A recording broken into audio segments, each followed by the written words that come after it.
भारत में आयोजित हुए G20 शिखर सम्मेलन में सबसे बड़ी कामयाबी India middle east Europe economic corridor यानी IMEC रहा है।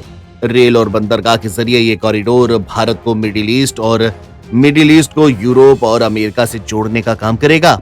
हालांकि बहुत ही कम लोग इस बात को जानते हैं कि IMEC को तैयार करने और इस पर सहमति बनवाने में भारत के राष्ट्रीय सुरक्षा सलाहकार अजीत डोभाल का एक बड़ा हाथ था। IMEC को चीन के बेल्ट एंड रोड इनिशिएटिव यानी BRI के विकल्प के तौर पर लाया गया है। BRI के जरिए चीन खुद को मिडिल ईस्ट से लेकर यूरोप तक जोड़ना चाहता है। वह समुद्री रास्तों के जरिए अफ्रीका तक भी पहुंच बना रहा है।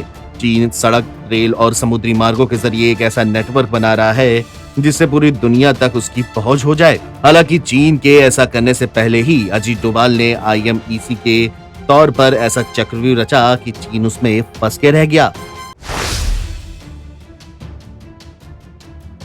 G20 में पेश किया गया IMEC अचानक से लाया गया प्रोजेक्ट नहीं है, बल्कि इस पर 2 साल से काम चल रहा है।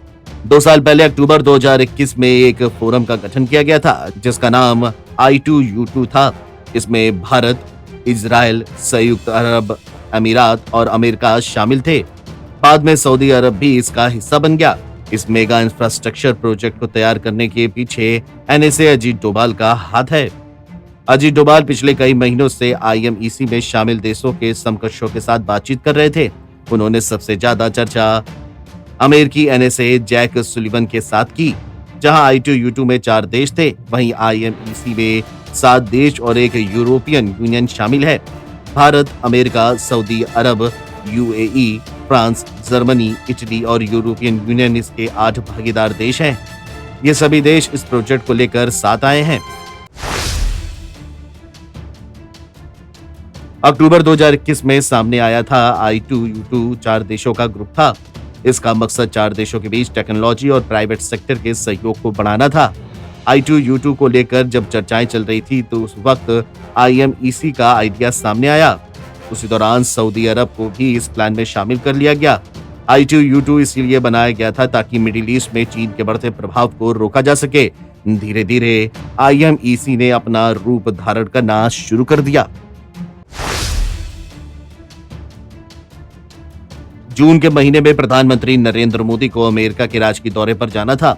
उनके दौरे से पहले इस साल की शुरुआत से ही अजीत डोभाल और जैक सुलिवन की बैठकें शुरू हो चुकी थी। डोभाल ने इस यात्रा के लिए काफी पहले से ही जमीन तैयार करना शुरू कर दिया था। महीनों की बातचीत में उन्होंने भारत और अमेरिका के बीच विभिन्न महत्वपूर्ण सौदों के लिए आधार तैयार किया। इसका नतीजा ये रहा कि रक्षा और टेक्नोलॉजी क्षेत्र में भारत अमेरिका करीब आए। इस दौरान ही IMEC को आगे बढ़ाने का प्लान रखा जाने लगा। पिछले साल मई में भारत और अमेरिका के बीच initiative on critical and emerging technology पर बात बनी। इसके जरिए दोनों देश के बीच डिफेंस और टेक्नोलॉजी पार्टनरशिप को मजबूत करना था। भारतीय NSA अजीत डोभाल ने अमेरिकी समकक्ष के साथ मिलकर प्लान बनाया कि अगर ICET को कामयाब करना है तो एक ऐसे कॉरिडोर की जरूरत होगी जिसमें मिडिल ईस्ट और यूरोप भी शामिल हैं। इस तरह धीरे धीरे IMEC ने रूप लेना शुरू किया। G20 बैठक में जब IMEC को लेकर सहमति बन रही थी, उस वक्त NSA अजीत डोभाल भी मौजूद थे।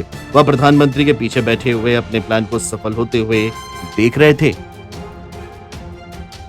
NBT ऑनलाइन की रिपोर्ट।